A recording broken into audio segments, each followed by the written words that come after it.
जय श्री कृष्णा। श्री गिरिराज धरन की जय, श्री वल्लभाधीश की जय, अपने अपने गुरुदेव की जय। ભાદરવા સુદ 11 પુષ્ટિ માર્ગમાં શ્રી દાન લીલાનો મનોરથ શરૂ થાય છે અને 20 દિવસ સુધી મનોરથ હોય છે. દાન લીલામાં પ્રભુએ બ્રજભક્તો પાસે દહીંનું દાન માંગ્યું છે અને બ્રજભક્તોએ પ્રભુની ઈચ્છાને વશ થઈ ગોરસનું દાન કરીને સર્વસ્વનું પ્રભુને નિવેદન કર્યું છે. પુષ્ટિ માર્ગમાં દાનના 3 પ્રકારના વર્ણન પ્રાપ્ત થાય છે: તામસ દાન, રાજસ દાન અને સાત્વિક દાન. હઠપૂર્વક ઝઘડા કરીને, અનિચ્છાથી દબાણ કરીને જે દાન આપવામાં આવે છે તે તામસ દાન છે. વાદ વિવાદ તથા શ્રીમંતાઈથી આપેલા દાનને રાજસ દાન કહેવામાં આવે છે અને દીનતાયુક્ત સ્નેહપૂર્વક પ્રેમ અને ભાવથી, ઈચ્છાથી અને વિનમ્રતાથી આપવામાં આવેલા દાનને સાત્વિક દાન કહેવાય છે. આપણામાં પણ કહેવત છે ને કે બાંધી મુઠ્ઠી લાખની. શ્રી હરિરાયજી પણ દાન લીલાના પદમાં સમજાવે છે કે પ્રીતિ હિય મેં રાખીએ પ્રગટ કીએ રસ જાય. શ્રી મહાપ્રભુજી પરોક્ષ પ્રિય છે એટલે આપ શ્રી આપણને પરોક્ષવાદથી જ સમજાવે છે. રાસલીલા કરતા વસંત અને દાન એ સંપૂર્ણ રસરૂપ લીલા છે.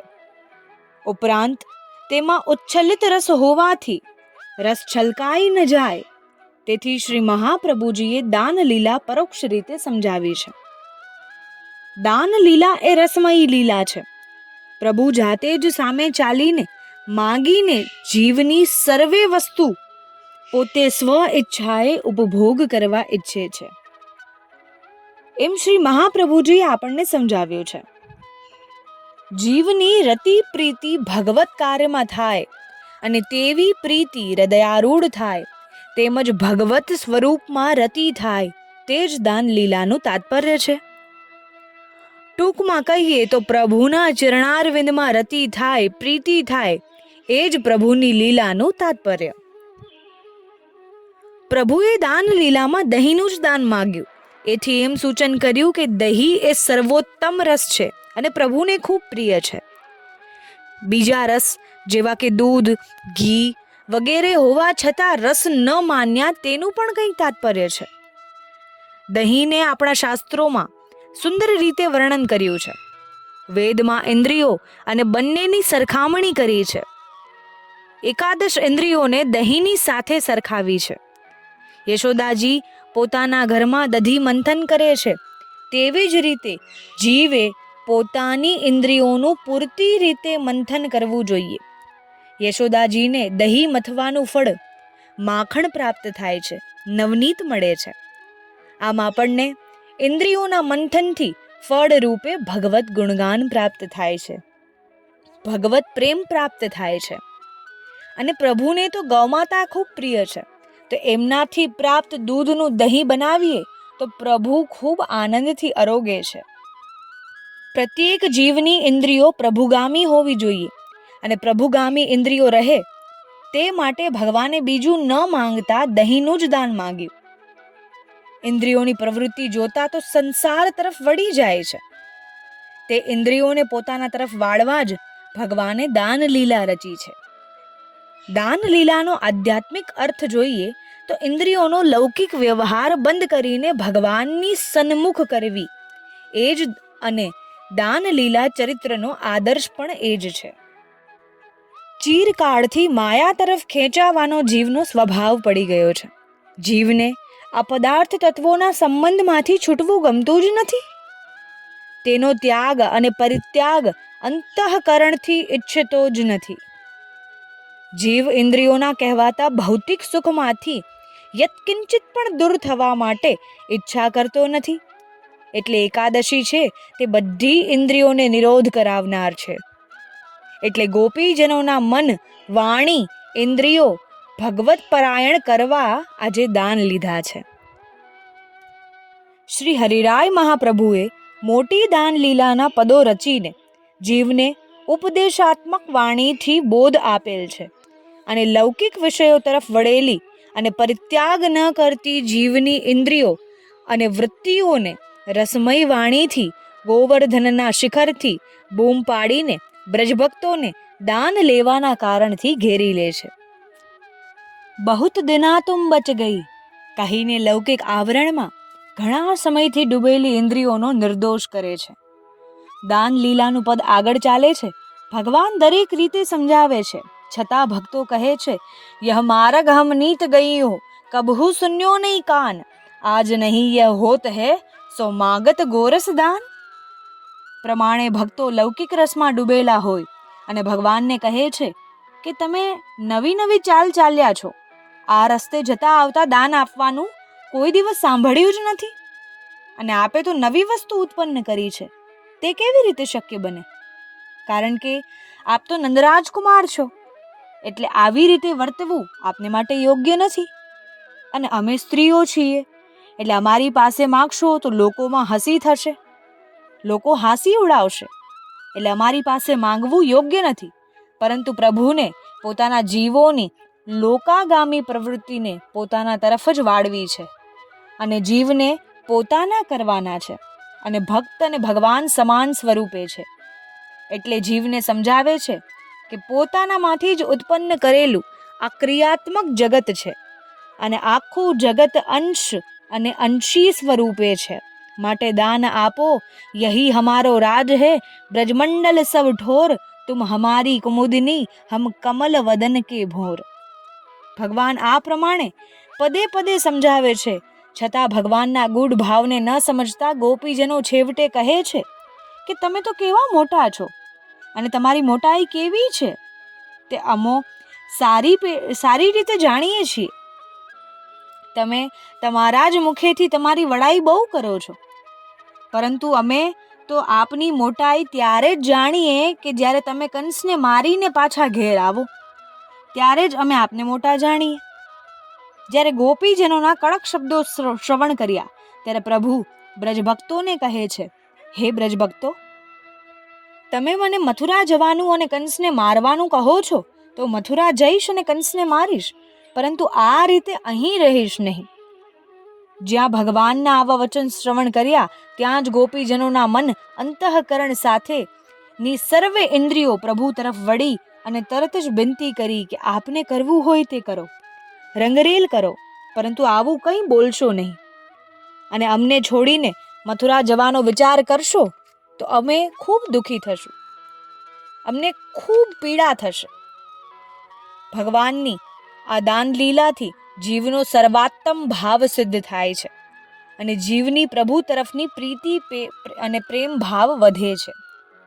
ભગવાન ભક્તોના પ્રેમ ભાવને અંગીકાર કરે છે અને શ્રી હરિરાય મહાપ્રભુજી જીવ અંગ અને પ્રભુ અંગી બંને એક જ સ્વરૂપે છે તેવું સમજાવે છે.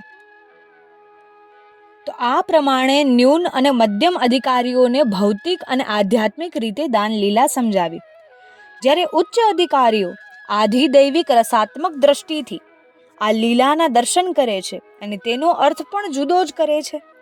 અને તે પ્રકારે શ્રી મહાપ્રભુજીની કૃપાથી જીવને ઊંચો અધિકાર પ્રાપ્ત થાય છે અને ત્યારે જ સમજી શકાય છે.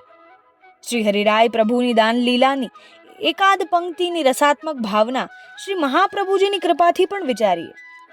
જ્યારે ગોપીજનો રસમસ્ત રહી ભગવાન શ્રી કૃષ્ણને મીઠો અને પ્રેમમય ઠપકો આપે છે કે હે પ્રભુ, આપના કુળમાં તો બધાય ગોરા અને રૂપાળા છે, તો તમે આવા શ્યામળા કેમ છો? ગોપીજનોના મર્મવેધક રસપ્રચુર શબ્દો સાંભળીને રસાત્મક પુરુષોત્તમ ભગવાન ગોપીજનોને જવાબ આપી રસરેલ વહેડાવે છે કે હે ગોપીજનો, આપે તમારા નયનરૂપી ડાબલીમાં કાજલ આંજેલું છે અને એ કાજલની કોઠડીમાં હું બિરાજી રહ્યો છું, એટલે મારું અંગ શ્યામલ બન્યું છે. ઉત્તર આપતા તો કોઈ શ્યામજીથી જ શીખે. મન મેરો તારન બસે હો ઓર અંજન કી રે. દાન લીલાની મહિમા એક રસનાથી શું કહી શકીએ? ફક્ત યત્કિંચિત ગુણગાન ગાવામાં સુખ પ્રાપ્ત થાય તો આપણે કૃતાર્થ થયા માનવાનું. દાન લીલાનો સ્વારસ્ય અધિકારી જ પ્રાપ્ત કરી શકે છે. જ્યાં સુધી અધિકાર પ્રાપ્ત ન થાય ત્યાં સુધી એ રસ પ્રાપ્ત કરી શકતો નથી. બાકી તો સમસ્ત જીવો માટે શ્રી કૃષ્ણની દાન લીલાનું શ્રવણ, કીર્તન અને મનન એ ઇન્દ્રિયોનો નિગ્રહ કરાવી પ્રભુ તરફ પ્રેમ ભાવ આસક્તિ દ્રઢ કરાવનારું અનમોલ ફળ છે. આ દિવસે પ્રભુએ દાન લેવાને બહાને ગોરસ અધરામૃતનું પાન કર્યું તથા કરાવ્યું. દાન એકાદશીના રાજમુકુટ કાંચનીનો શૃંગાર ધરાવાય છે. મુકુટ છે તે ઉદ્બોધક છે અને કાંચનીમાં ઘેર છે તે બધાને એકત્રિત કરે છે. અને શ્રી હસ્તમાં વેત્ર છે તે યષ્ટિકા, અને યષ્ટિકા તે બ્રહ્મા છે અને બ્રહ્માથી ઉત્પત્તિ છે. તેવી રીતે વેત્ર તો દાન લેવા માટે અનેક પ્રકારના જે તરંગ છે તેની ઉત્પત્તિ કરે છે.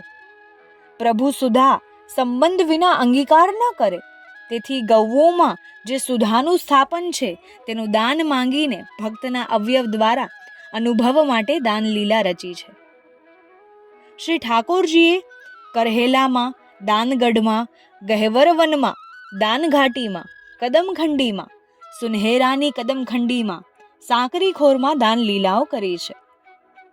દાન લીલા, માનલીલા, રાસલીલા આ બધી લીલાઓ કરવાનો મુખ્ય અને એક જ હેતુ તે દ્વારા જીવોની પોતાનામાં આસક્તિ કરાવવાનો છે. આપ જેવી લીલાઓ કરો છો કે જેને શ્રવણ કરવા માત્રથી જીવ ભગવત આસક્ત બને છે. મનરૂપી દોરાને ભગવાનમાં પરોવવો છે તો તેમાં લીલારૂપી સોયની આવશ્યકતા પડે છે. તેમ લીલાઓની ભાવના કરીને તનુજા વિતજા સેવા કરવામાં આવે તો ચિત્ત સહજ ભગવાનમાં આસક્ત થઈ જાય છે. પ્રભુ બાલ ભાવથી તેમજ કિશોર ભાવથી લીલાઓ કરે છે.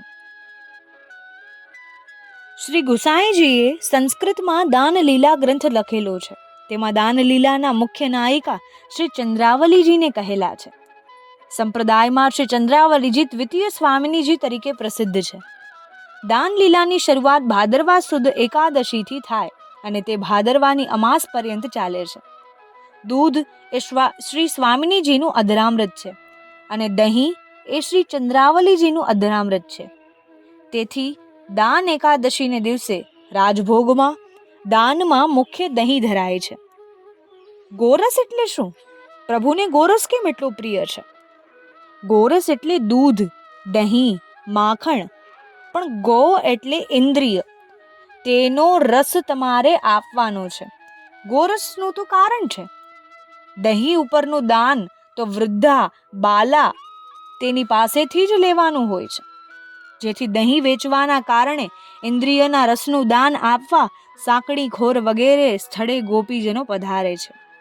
આ લીલા તદ્દન નિર્દોષ સમજવાની છે, કારણ કે આ લીલા કરનારાઓમાં દેહી વિભાગ, દેહ જુદો અને આત્મા જુદો નથી, પણ બધું જ આત્મા છે.